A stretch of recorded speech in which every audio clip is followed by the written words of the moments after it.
अल्हम्दुलिल्लाहिल्लज़ी ज़य्यनन नबिय्यीन बिहबीबिहिल मुस्तफ़ा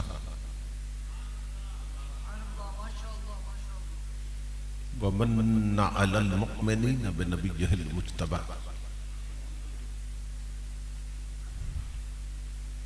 अस्सलातु वस्सलामु अला सय्यदिना व मौलाना मुहम्मदिन खैरिल वरा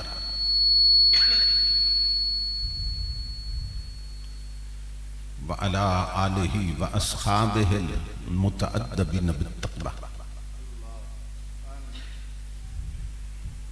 अम्मा बअद फ़अऊज़ु बिल्लाहि अस्समीइल अलीम मिनश शैतानिर लईनिर रजीम बिस्मिल्लाहिर रहमानिर रहीम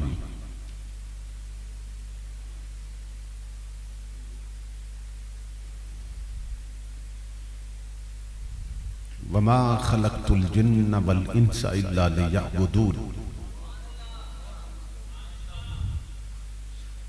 सदक़ल्लाहु मौलानाल अज़ीज़ इन्नल्लाहा व मलाइकतहु युसल्लूना अलन नबी या अय्युहल्लज़ीना आमनू सल्लू अलैहि व सल्लिमू तस्लीमा।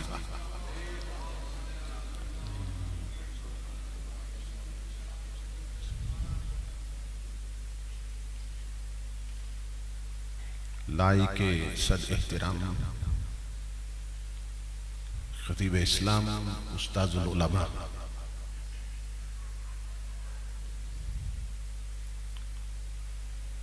बरादर मुहतरम हजरत अल्लामा मौलाना मोहम्मद शरीफ खान नक्शबंदी साहब दामत बरकातुहुल कुद्सिया,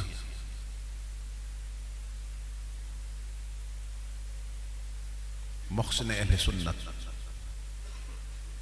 यादगार अस्लाफ, शेख तरीक़त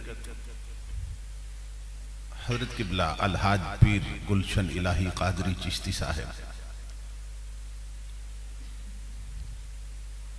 ज़ीद मजदुहु,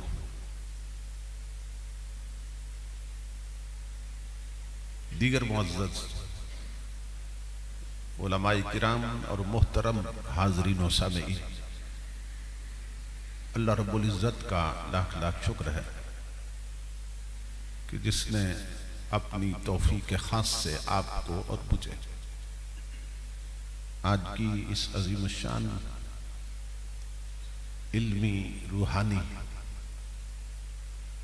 तरबियती और इस्लाही तक़रीब सईद में हाज़री के शरफ़ अता किया और अपने महबूब बंदों की याद, तालीमात और इरशादात के हवाले से बाहम मिल बैठने की तौफीक अता फरमाई।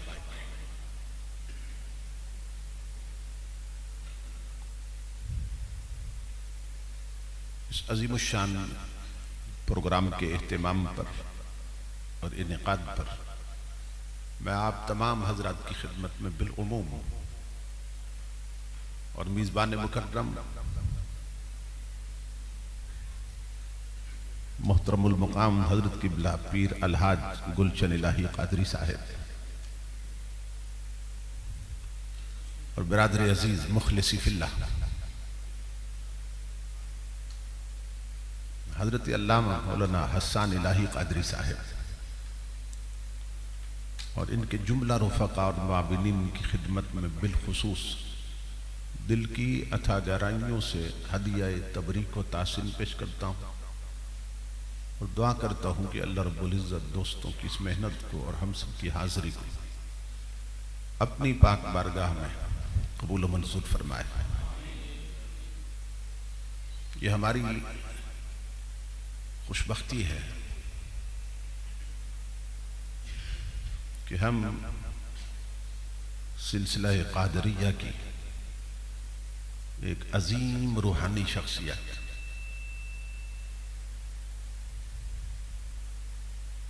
कुदवतुल मशाइख हजरत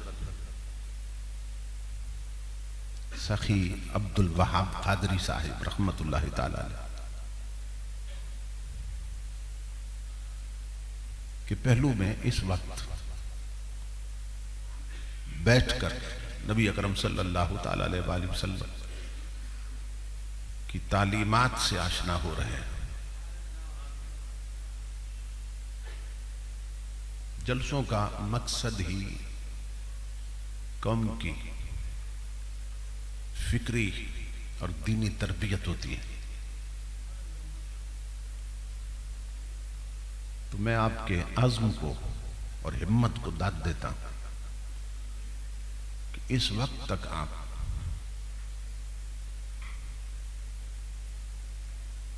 हसीन जज्बों के साथ बेदार बैठे हैं और बड़ी तवज्जो से गुजारिशात सुन रहे हैं। मैंने आप हजरात की खिदमत में कुरान हकीम के जो अल्फाज तिलावत किए, इनमें अल्लाह रब्बुल इज़्ज़त ने हमारे मकसद तख्लीक को बयान किया है कि उसने हमें क्यों पैदा किया है।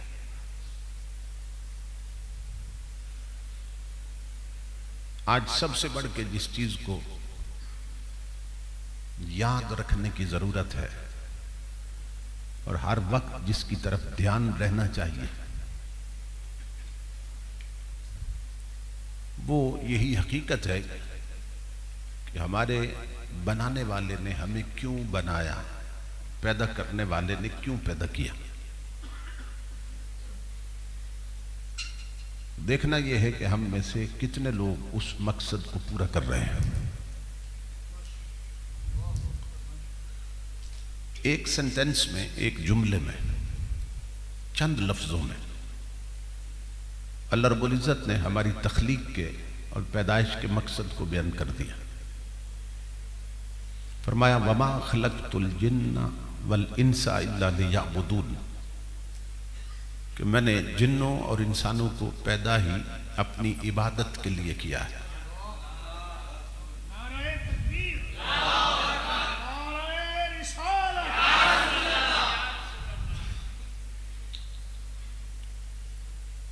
तो उसने हमें अपनी इबादत के लिए पैदा किया।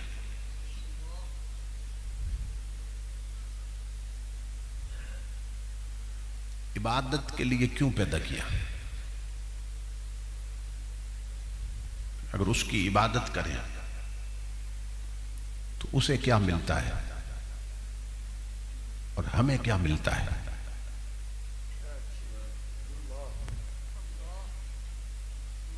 नबी अकरम सल्लल्लाहु ताला अलैहि वसल्लम की हदीस पाक है कि वो जो अल्लाह को मानते हैं वो भी अगर न मानने लगे तो उसकी अजमत में फिर भी फर्क नहीं आएगा।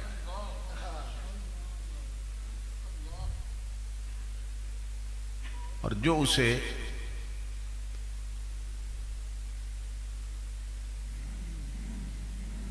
नहीं मानते वो भी अगर मानने वाले बन जाए तो तब भी उसकी अजमत में कोई फर्क नहीं आएगा। इसलिए कि वो किसी के मानने से बुलंद नहीं होता और न मानने से पस्त नहीं होता। क्योंकि अगर वो मखलूक के मानने से बुलंद हो जाए और न मानने से पस्त हो जाए तो फिर तो वो मखलूक का मोहताज होगा, और जो मोहताज हो वो खुदा नहीं हो सकता।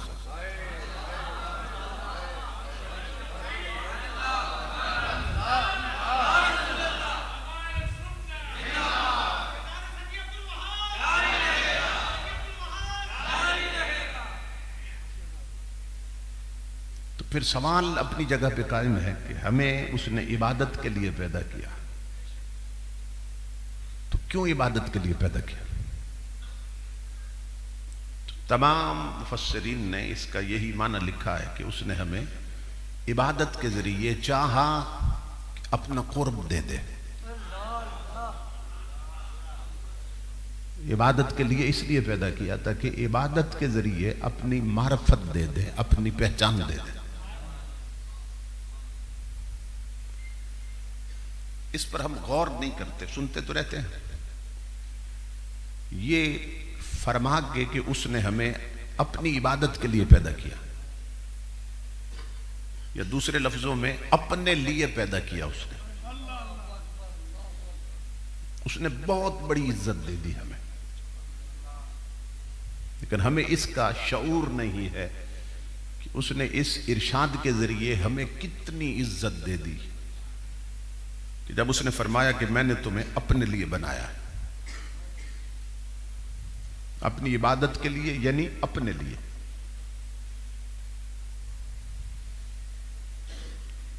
अब उसी से पूछते हैं कि बाकी जो कुछ है, सिर्फ हम तो नहीं बनाए गए ना, तो जो कुछ बाकी उसने बनाया वो किसके लिए? ये पूरा यूनिवर्सल सिस्टम है, पूरी कायनात जो हमारे इर्द गिर्द, ये किसके लिए? कुरान पढ़िए, अल्लाह रब्बुल इज्जत ने फरमाया हुवल्लज़ी खलक़ लकुम मा फिल अर्दि जमिया। फरमाया मेरे बंदो, जमीन में बाकी जो कुछ है वो सब कुछ तुम्हारे लिए।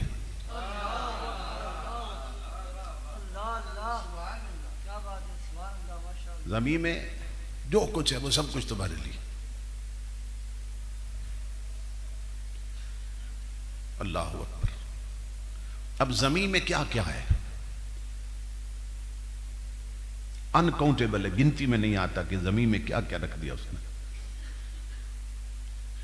लेकिन जो कुछ भी है वो कहता है ये सब कुछ तुम्हारे लिए है।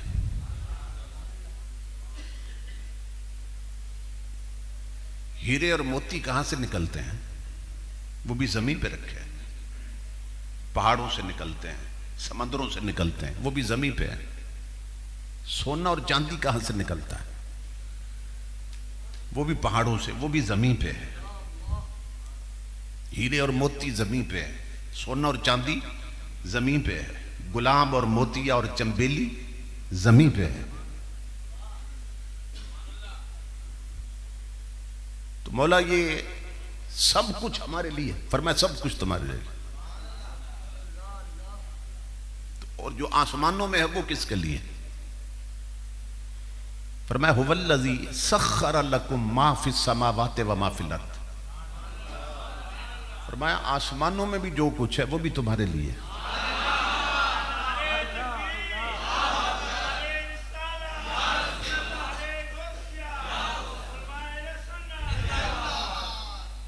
जो कुछ आसमानों में है वो भी तुम्हारे लिए। आसमानों में क्या है? सितारों की लटकती हुई किंदीलें हैं, चांद और सूरज के चिराग, और 8 जन्नतें ऊपर आसमानों में, और सोने और चांदी की ईंटों के बने हुए महल, और हुरान जन्नत और गिलमान कि जिनके बारे में उसने खुद फरमाया कि मा ला ऐनुन रअत वला उज़ुनुन समिअत वला खतरा अला कल्ब बशर। फरमाया जन्नत में ऐसी नेमतें तैयार की हैं जिन्हें कभी किसी आंख ने देखा नहीं है, और किसी कान ने कभी सुना भी नहीं उनके बारे में। और सुनना और देखना तो अलग रहा, फरमाया किसी के दिल पर कभी उसका तसव्वुर भी नहीं गुजरा। वो जो जन्नत में तुम्हारे लिए है, फरमाया वो सब कुछ तुम्हारे लिए। आप तसव्वुर करना। फरमाया सोना चांदी तेरे लिए, हीरे और मोती तेरे लिए, हूरें और जन्नत तेरे लिए, गुलाब और उसकी खुशबू तेरे लिए, चंबेली और उसकी खुशबू तेरे लिए, मोती और उसकी खुशबू तेरे लिए, पहाड़ों की बुलंदियां तेरे लिए, सहराओं की वुसअतें तेरे लिए, आबशारों का सौती हुस्न तेरे लिए, ये हवाएं, ये फिजाएं तेरे लिए, हयातो कायनात के सारे सिलसिले तेरे लिए। फरमाया मेरे बंदे मेरे सिवा हर शय तेरे लिए, मगर मत भूल के तू मेरे लिए।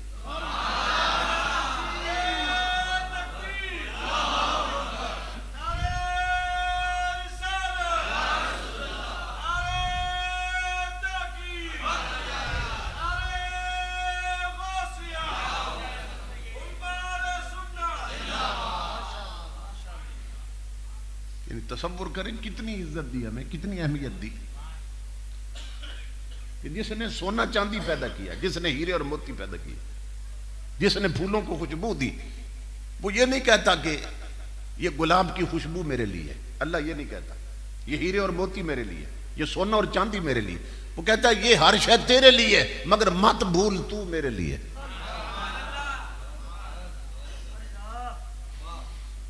इसका मतलब यह हुआ कि क्रिएटर की नजर में, पैदा करने वाले की नजर में इमामुल अंबिया के गुलाम, वो सब कुछ कुछ भी नहीं और तू ही सब कुछ है। लेकिन उसकी नजर में इतना सोना कीमती नहीं जितना इंसान कीमती है, हीरे और मोती इतने कीमती नहीं जितना इंसान कीमती। फरमाया वो तेरे लिए तू मेरे लिए। ये छोटी सी बात, अल्लाह अकबर। तो इमामुल अंबिया के गुलाम, उसने सिर्फ फिर अपने लिए बनाया नहीं हमें, फिर बचाया भी अपने लिए। यानी हमें बना के फिर बचाया भी उसने अपने लिए।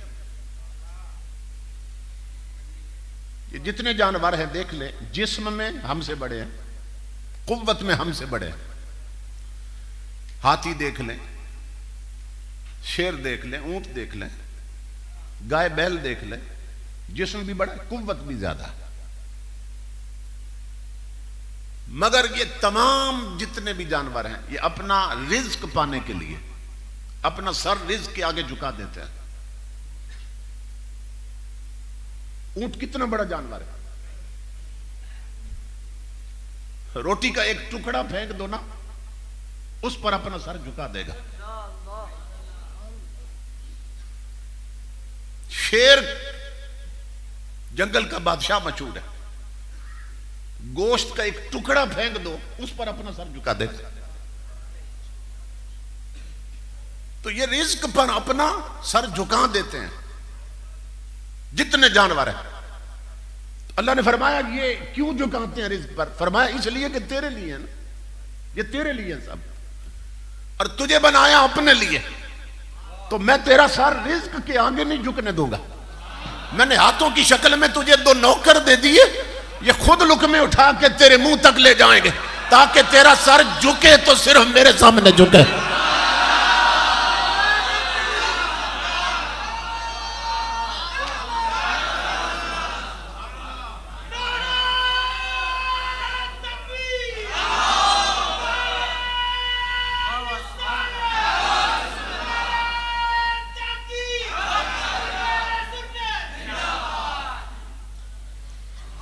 और मैं तुझे बनाया जो मैंने अपने लिए, बचाऊंगा भी अपने लिए। तेरा सर रिज्क के आगे नहीं झुकने दूंगा। तुझे हाथों की शक्ल में बंदे दो नौकर दे दिए, ये खुद लुकमे उठाएंगे और तेरे मुंह तक ले जाएंगे, ताकि तेरा सर झुके तो सिर्फ मेरे सामने झुके। नाराए तकबीर, नाराए रिसालत, उलमा अहले सुन्नत। अब ये तवज्जो तलब बात है इमामुल अंबिया के गुलामों कि नमाज जनाजा भी तो नमाज ही है ना, और हर नमाज अल्लाह की बंदगी होती है। नमाज जनाजा यही नियत करते हैं ना कि नमाज जनाजा पढ़ने लगा, तो नमाज है ना, मगर उसमें है नमाज, अल्लाह ने सजदा नहीं रखा। ये बड़ी तवज्जो तलब बात है, आपकी तरबियत के लिए कर रहा हूं। उसमें सजदा क्यों नहीं रखा है? नमाज। और मैं इसलिए नहीं रखा, अगर उसमें भी सजदा रख दूं तो आगे मैयत होती है, और तू झुका हो सजदे में, आगे हो मैयत, तो पगडंडी और बनने से गुजरने वाला कोई काफिर कह सकता है कि ये कौम रब को भी झुकती है और बंदों को भी झुकती है? फरमाया अपने साथ मैं किसी का नाम आने नहीं दूंगा, तुझे बनाया जो अपने लिए है। मेरे बंदे, मैं दुई का तसव्वुर नहीं पैदा होने दूंगा, मैं ट्रिनिटी का तसव्वुर नहीं पैदा होने दूंगा, इसलिए कि तेरा सर बना ही मेरे लिए, इसे बचाऊंगा भी मैं अपने लिए। तो कितनी बड़ी इज्जत दी उसने हमें जब ये फरमाया कि हर शय तुम्हारे लिए मगर मत भूलो तुम मेरे लिए। मेरे बंदो, तुम्हें मैंने अपने लिए बनाया। अब हदीस कुदसी सुनिए, हुजूर गौसे आज़म रज़ी अल्लाह ताला अन्हु आप इरशाद फरमाते हैं, अल्लाह फरमाता है यब्ना आदम, ओ आदम की औलाद, यानी अल्लाह जब इंसान को खिताब करता है ना, पुकारता है, तो कभी कभी यूं कहता है यब्ना आदम, ओ आदम के बेटो, यानी ए नस्ल आदम, ए बनु आदम, अल्लाह यूं खिताब करता। आगे क्या फरमाया, ए औलाद आदम, खलक़तुल अशिया लिअजलिक व खलक़तुका लिअजली। अल्लाह फरमाता है हर शय तेरे लिए बनाई मैंने, मगर तुझे मैंने अपने लिए बनाया। ये हदीस कुदसी है, बिल्कुल उस आयत की तफसीर हो गई। अल्लाह फरमाता है हर शय तेरे लिए और तुझे मैंने अपने लिए बनाया। अब अगली बात सुनना, फरमाया फला तश्तगिल बिमा हुवा लक अम्मन अंत लहू, ओ नादान, जो हर शय थी ही तेरे लिए। गौर से सुनना, अल्लाह फरमा रहा जो हर शय थी ही तेरे लिए, तो उसके पीछे ऐसे भागा कि उसे भूल गया जिसके लिए तू खुद बना है।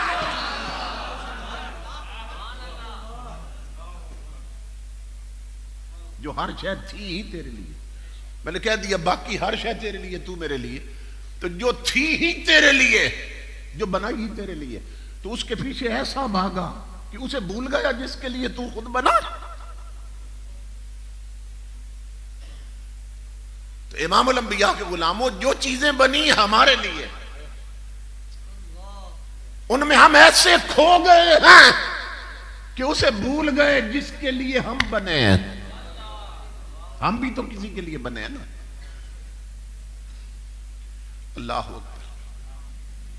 तो इन जलसों का मकसद यह है कि आप लो और अल्लाह रब्बुल इज्जत की चौखट की तरफ आ जाओ, हुजूर की गुलामी की तरफ आ जाओ, अपना ताल्लुक अपने रब से ऐसे जोड़ो। हदीस कुदसी है कि जब इंसान आईना देखता है ना, हम क्या करते हैं, पहले गुस्ल करते हैं और फिर गुस्ल करके कपड़े बदलते हैं, फिर आखिर में आके आईने के सामने खड़े होते हैं। शादी पे जाना है, शादी हाल में जाना है, बाजार में जाना है, कॉलेज जाना है, यूनिवर्सिटी जाना है, दफ्तर में जाना है, अपने ऑफिस में जाना है, अपनी दुकान पे जाना है, तैयारी कर रहे हैं ना, उस वक्त भी मेरा रब बंदे को आवाज देता है। हमारे पास वो कान नहीं कि सुन सके, मगर इमामुल अंबिया फरमाते हैं अल्लाह क्या आवाज देता है, गौर से सुन। अब ये याद रखना, जब भी आईना देखो ना, समझना मेरा रब मुझे आवाज दे रहा है। अल्लाह आवाज देता, फिर यब्ना आदम, ओ आदम की औलाद, ए इंसान, कम ततज़य्यनु लिन्नास हल तज़य्यनत ली, और जिंदगी भर बंदों के लिए सजने वाले, ये शक्ल तो मैंने दी थी, ये हुस्न तो मैंने दिया था, ये जवानी और सेहत तो मैंने दी थी, और बंदों के लिए सजने वाले कभी मेरे लिए भी संवरा कर।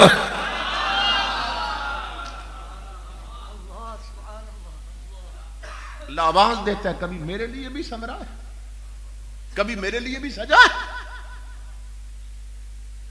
अल्लाह अकबर। देखो ना, हमने कोई शादी अटेंड करनी हो तो बेगम के साथ शॉपिंग करने जाते हैं, 10 दुकानें फिरते हैं, तब सूट पसंद आता है। लेकिन वो जो सूट पहन के संवरना है किसके लिए, बंदों के लिए, कि पूरी बिरादरी इकट्ठी होगी, फैमिली इकट्ठी होगी, पूरा खानदान, तो मेरे कपड़े सबसे अच्छे लगने चाहिए। 4 दुकानें 5 फिरते हैं तो एक जूती पसंद करते हैं, फिर के चीजें खरीदते हैं ना। जाना कहां है? बंदों की महफिल में। अल्लाह फरमाता है कि ये सब कुछ तो मैंने दिया, कभी मेरे लिए भी समरा है, कभी मेरे लिए भी सजा है। इमामुल अंबिया के गुलामों, खुदा के लिए ये मेरा पैगाम है, कभी कोई एक सूट अपने रब के लिए भी खरीदो। 5-10 दुकानें फिरो ना और एक सूट रब के लिए बनाओ, रब के लिए बनाओ। इमाम आजम जिनके हम मुकल्लिद हैं रजी अल्लाह ताला अन्हु, आपने उस वक्त 30,000 दिरहम का एक सूट बनवाया था अपने लिए, कि वो कपड़ा बादशाह वक्त भी कभी कभी पहनता था। इमाम आजम ने वो सूट अपने लिए बनवाया। तो जिस दुकान से खरीदा वो बातें करते रहे, भाई इतना बड़ा इमाम है, इतनी अय्याशी, इतना महंगा सूट खरीदते और पहनते, इतना तअय्युश। जिस दर्जी से बनवाया वो बातें करता फिरा, इतना बड़ा इमाम है, इतना महंगा कपड़ा। इमामुल अंबिया के गुलामों, मगर किसी ने फिर आपके जिस्म पे वो सूट देखा कभी नहीं है। तो जो बातें करते रहे ना, आपस में फिर मिले और कहने लगे सूट खरीदा भी अपने लिए था, बनवाया भी अपने नाप पे था, मगर इमाम ने कभी पहना नहीं, देखा कभी नहीं। तो तजस्सुस हुआ, चलो इमाम से पूछते हैं। पूछने गए इमाम आजम से कि हजरत इतना महंगा कपड़ा आपने बनवाया था अपने ही नाप पे, मगर उसे कभी देखा नहीं हमने पहने हुए, वो कहां गया? इमाम आजम की आंखों में आंसू आ गए। फरमाया मेरे दोस्तों सुनो, अल्लाह की इज्जत की कसम, वो सूट मैं पहनता हूं, वो पहनता हूं। उन्होंने कहा कब पहनते? हमें तो कभी नजर नहीं आया। फरमाया सुनो, तुम भी और मुझ में फर्क है, तुमने बंदों से मिलने जाना हो तब कपड़े बदलते हो, मैंने तहज्जुद के लिए मुसल्ले पे जाना हो तब कपड़े बदलता हूं। नारे तकबीर, अल्लाह।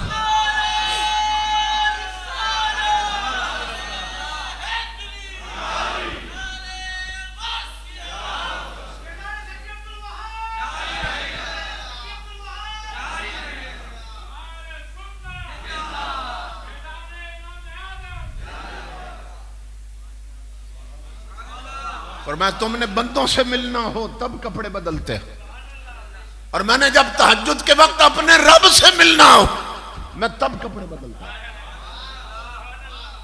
जिसने दिया पहनकर उसी को दिखाता हूं, उसी के लिए पहनता हूं। समझ रहे? सियाल शरीफ में हुजूर शेखुल इस्लाम ख्वाजा कमरुद्दीन सियालवी रहमतुल्लाह ताला, बहुत बड़ी शख्सियत गुजरे पंजाब में। तो जनरल ज़ियाउल हक का दौर था, उसने मशाइख कॉन्फ्रेंस रखी, तो आप उसी कुर्ते में और तहबंद लुंगी सी, उसी में जनरल ज़िया को मिलने चले गए। तो किसी ने कह दिया हजरत जनरल वहां और भी आए हुए होंगे और बड़े बड़े वजीर और इकट्ठे होंगे सारे, तो आप इन कपड़ों में उसे मिलने जा रहे हैं, इस लुंगी में और इस कुर्ते में। जलाल में आ गए हुजूर शेखुल इस्लाम, फरमाया नादानो चुप कर जाओ, और कमरुद्दीन जिन कपड़ों में रब से मिल सकता है जर्नल से क्यों नहीं मिल सकता है? फरमाया जो कपड़े पहनकर मैं रब के घर जाता हूं वो कपड़े पहनकर मैं असेंबली में क्यों नहीं जा सकता हूं? ये है फकरे गयूर। उनका हर लिबास ही मौला के लिए होता है, वो कपड़े रब के लिए बदलते।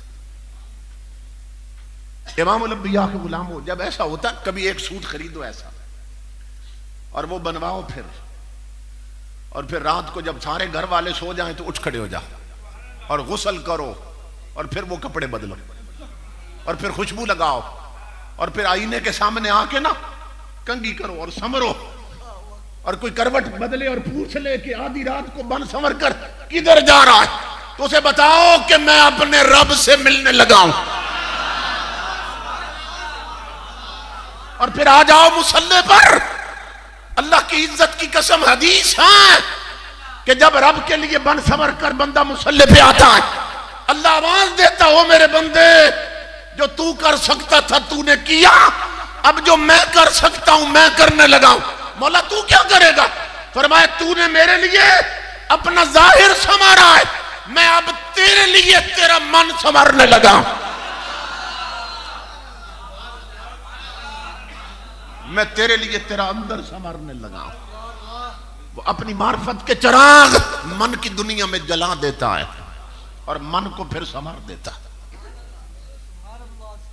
अल्लाह अकबर। तो अल्लाह फरमाता है इंसान लोगों के लिए संवरता है, कभी मेरे लिए भी संवर कर। तो उसके लिए भी ना कोई कपड़े खरीदो, हमें नहीं मालूम। हुज़ूर सल्लल्लाहु अलैहि वसल्लम फरमाते हैं कि जब मेराज की रात में अल्लाह रब्बुल इज़्ज़त के अर्श के करीब पहुंचा तो मैंने अर्श इलाही के नीचे 70,000 शहर आबाद देखे।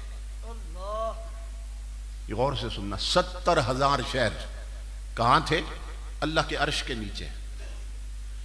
और इमामुल अंबिया फरमाते हैं कि हर शहर तुम्हारी इस दुनिया से 70 गुना बड़ा था, इस पूरी दुनिया से 70 गुना बड़ा था एक शहर। और थे कितने? 70,000। और 70,000 में से हर शहर तुम्हारी इस दुनिया से एक शहर 70 गुना बड़ा था। और इमामुल अंबिया फरमाते हैं वो सारे फरिश्तों से पुर थे, वो सब फरिश्तों से भरे हुए थे। और वो तमाम फरिश्ते अल्लाह की हम्द कर रहे थे, उसकी तस्बीह करते थे। और हर तस्बीह के साथ मेरी उम्मत के दो खुशबख्त लोग उनकी बख्शिश की दुआ कर रहे थे। इतने फरिश्ते मेरी उम्मत के दो खुशबख्त तबके हैं जिनकी बख्शिश की दुआ कर रहे थे। शहर कितने देखे थे? 70,000।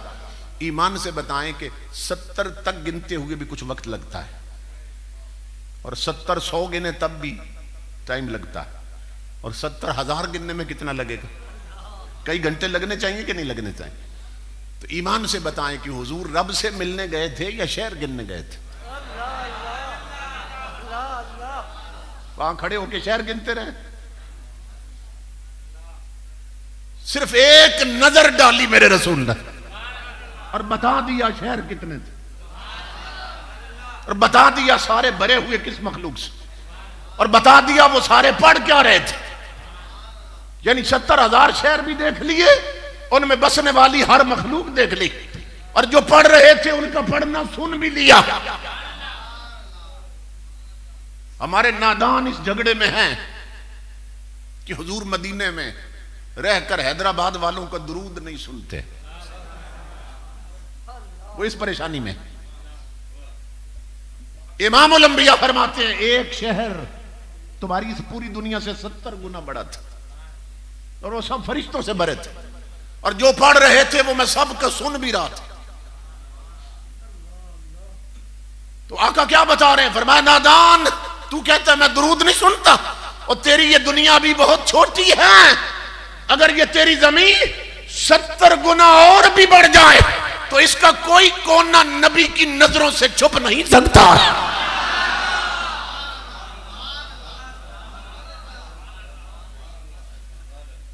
इमामुल अंबिया ने फरमाया 70,000 शहर आबाद थे, और हर शहर फरिश्तों से भरा था, और सब अल्लाह की हम्द कर रहे थे, और हर हम्द के साथ मेरी उम्मत के खुशबख्त तबके दुआ कर रहे थे। दो बंदों के लिए, दो किस्म के लोग। अल्लाहुम्मा अग़फ़िर लिमन शाहिदा यौमल जुमा, अल्लाहुम्मा अग़फ़िर लिमन अग़सल यौमल जुमा। हुज़ूर सल्लल्लाहु अलैहि वसल्लम फरमाते हैं वो सारे फरिश्ते अल्लाह की हर हम्द के साथ दुआ करते थे, मौला अपनी महबूब की उम्मत के उन लोगों को बख्श देना जो जुमा के दिन गुस्ल करके आएंगे।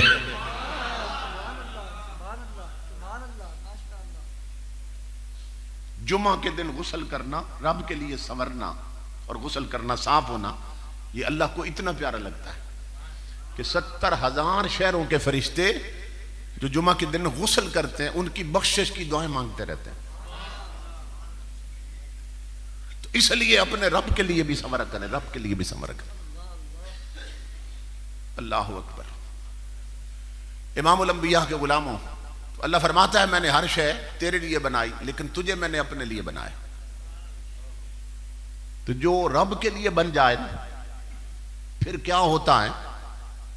अब ये फिर हदीस कुदसी में खुद अल्लाह ही फरमा रहा है कि फिर क्या होता है, ये गौर से। और इसको हुजूर गौसे आजम बयान कर रहे हैं रजी अल्लाह ताला, क्योंकि गौसे आजम की औलाद का उर्स है ना, इसलिए मैं बातें भी गौसे आजम ही की सुना रहा हूं आपको। गौसे आजम फरमाते हैं, अल्लाह रब्बुल इज्जत फरमाता है, यब्न आदम, ओ आदम की औलाद, ओ इंसान, इन्नी अनल्लाह ला इलाहा इल्ला अना। अल्लाह अपनी अथॉरिटी बता रहा है, ताकत बता रहा है, मैं कौन हूं। फरमाया मैं रब हूं, अल्लाह हूं, मेरे सिवा कोई इबादत के लायक नहीं। क्योंकि सरवरी ज़ेबा फकत उस जाते बेहम तक है, और हुक्म रहा है एक वही, बाकी बुताने आदरी है। अल्लाह फरमाता मैं अल्लाह हूं और मैं इबादत के लायक सिर्फ मैं। और मेरी ताकत क्या है, ताकत बता रहा है, पर मैं अकूल लिशैइन कुन फयकून। फरमाया मेरी कुव्वत ये है और कुदरत ये है कि जब किसी शय को कुन कह दूं तो फिर वो हो के रहती है। सिर्फ कुन कह दूं ना, मेरे कलमे कुन में इतनी कुव्वत कि वो हर शय हो जाती है। मैंने कुन कहा आसमां हो गए, मैंने कुन कहा जमीनें हो गई, इतनी कुव्वत है उसके कुन में। तो मौला हम तो तेरी ये ताकत मानते हैं, तू हमारा रब है, हम मानते, हमें क्यों बता रहा है। फरमाया सुनो, अगला पैगाम सुनो। फरमाया अतेनी, ओ मेरे बंदे अपनी छोड़ और मेरी मान। जिंदगी भर मन चाहे पे न चल, रब रसूल के चाहे पे चल, शरीयत के रास्ते पे चल, इस्लाम को अपना, अपनी ख्वाहिश नफ्स छोड़ और गुम हो जा हुज़ूर सल्लल्लाहु अलैहि वसल्लम की गुलामी में। मौला फिर क्या करेगा। फरमाया आ जालो का तकूलो लिशैइन कुन फयकून। फरमाया ये जो कुन की कुर्सी है ना मेरे बंदे, मैं इस पर बिठा ही तुझे दूंगा, फिर जो तू कहेगा वही होता रहेगा।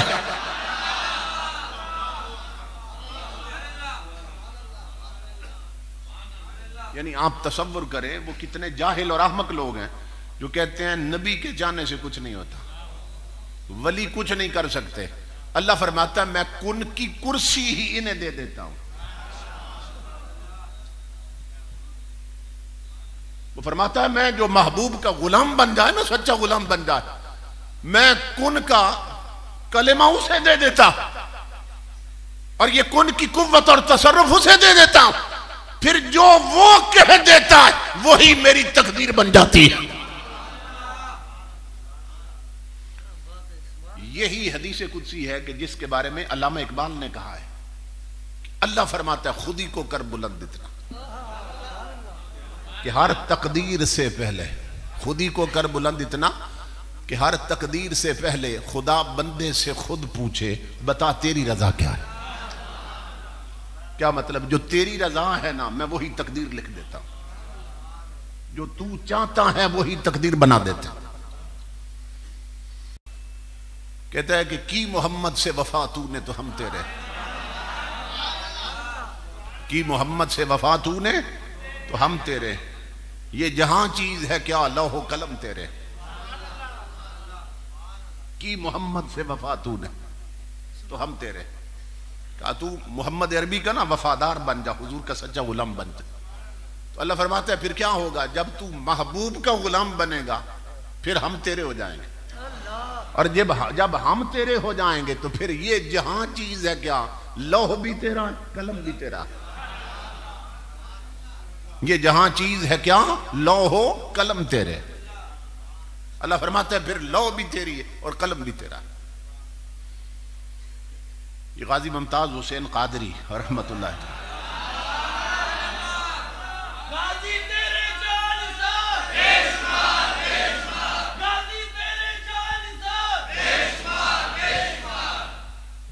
इमामुल अंबिया के गुलामों, हम DI खान की तरफ खिताब के लिए गए, मैं और गाजी साहब के बड़े भाई मोहम्मद दिल पजीर आवान साहब। तो हम पिंडी से इकट्ठे आए थे, वहां उनकी सदारत थी और मेरा खिताब था। तो वो बताने लगे कि मैं गाजी साहब को हर हफ्ते ना मिलने जाया करता था जेल में, इजाजत थी गवर्नमेंट की तरफ से हमें, तो हम घर से कुछ चीज पका के ले जाते उनकी, चाहत के मुताबिक। तो एक दिन गाजी साहब मुझे कहने लगे कि भाई जब गर्मियों का मौसम था कि अगली मुलाकात को जब आएंगे ना तो मेरे लिए अच्छे से आम ले आना, आम का मौसम था। वो कहने लगे कि मैं भूल गया, जब मुलाकात का वक्त आया तो मैं भूल गया और वहां पहुंच के याद आया कि भाई ने मुझे आम कहे थे। तो मैं शर्मिंदा हो रहा था कि अल्लाह करे भाई आमों की बात न छेड़ दे कहीं। खैर मैं वहां बैठा रहा जेल में। तो जब मुलाकात का टाइम खत्म हुआ और निकलने लगा तो गाजी साहब हंस पड़े, तो कहने लगे शायद आप आम भूल गए, तो कोई बात नहीं, जब अगली मुलाकात पे आएंगे फिर ले आना। तो मैंने कहा नहीं, आइंदा तो मैं जरूर लाऊंगा। अब वो कहते हैं कसम खा के कि अल्लाह का करना ऐसा हुआ कि अगली मुलाकात पे भी मुझे याद न रहा। शायद ये बात जाहिर होनी थी ना, अगर वो याद रहता तो ये शायद बात छुपी रहती। वो कहते हैं मैं गया लेकिन दिल में सोच रहा था कि आज तो अल्लाह करे भाई आम की बात ही न छेड़े, मैं बहुत शर्मिंदा हूं अंदर ही अंदर। तो फिर भूल गया, लेकिन भाई मेरा बैठा रहा। तो जब रुखसती का वक्त आया तो मुझे कहने लगा कि आम शायद फिर आप भूल गए, लेकिन भाई मैंने अपने लिए आम नहीं मंगवाए थे। तो मैंने कहा किसके लिए मंगवाए थे? तो कहने लगे कि ये जो बाहर पुलिस वाले पहरा देते हैं ना, मैंने इनके लिए मंगवाए थे। तो दिल पजीर साहब कहते हैं मैंने गाजी साहब के कहा कि आम क्या आपको अच्छे नहीं लगते? कहते हैं इनके लिए मंगवाए थे, तो अपना दिल नहीं चाहता आम खाने को। तो कहते हैं गाजी साहब ने ना मुझे बाजू से पकड़ा और कोने में ले गए, कमरे के कोने में। और भी घर के अफराद जाते थे ना मिलने, तो मुझे अलग करके कहने लगे भाई अल्लाह की इज्जत की कसम, मैंने आम इनके लिए मंगवाए थे और तू पूछ रहा है कि तुझे नहीं पसंद। तो सुन मेरे भाई, मैं जब से जेल में आया हूं कमली वाले ने मुझे दुनिया के किसी फल का मोहताज नहीं रखा। मैं जिस फल की तलब करता हूं उसके जायके से मेरा मुंह भर जाता है। नाराए तकबीर, नाराए रिसालत, नाराए तहकीक, नाराए हैदरी, नाराए गौसिया, फैजान सखी अब्दुल वहाब शाह जिलानी। इमामुल अंबिया के गुलामों, वो कसम खा के कहते हैं, गाजी साहब कहने लगे कि मैं जिस शय का तसव्वुर करता हूं उस शय के जायके से मेरा मुंह भर जाता है। अल्लाह रब्बुल इज्जत बता रहा है जो मोहम्मद अरबी के सच्चे गुलाम बन जाएं फिर उनके तसव्वुर में वो तसर्रुफ देते हैं कि तकदीरें बदल जाती हैं। ये जन्नत में यूं ही होगा कि जन्नत में जब जन्नती जाएंगे ना, उनकी जो कुव्वते तखय्युला है, कुव्वते मुतखय्यला या कुव्वते मुतसव्विरा, यही कुव्वते मुतसर्रिफा हो जाएगी। थोड़ा सा भारी लफ्ज़ है, आपको शायद समझ ना आए। मतलब ये है कि वो जो सोचेंगे ना वही हो जाएगा,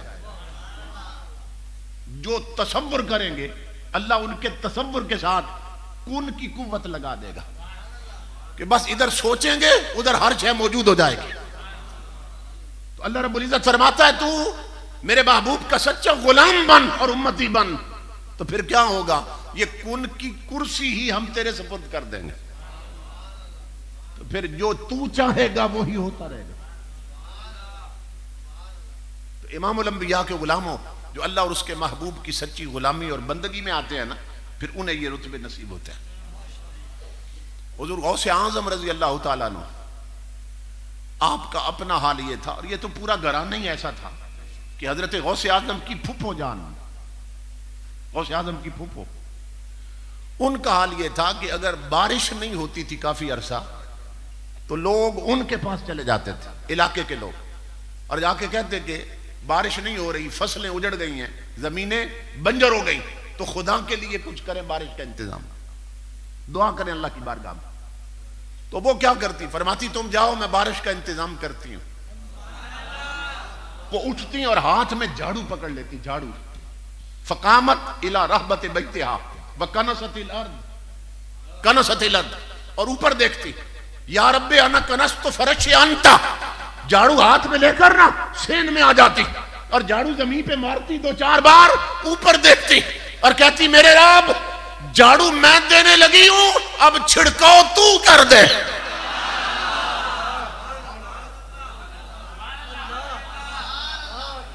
इमाम अल अंबिया के उलामा मुअर्रिखीन और सीरत निगार लिखते हैं, अल्लाह की इज्जत की कसम, बस ये जुमले कहने की देर होती, बादल उठते और जल थर कर जाते थे।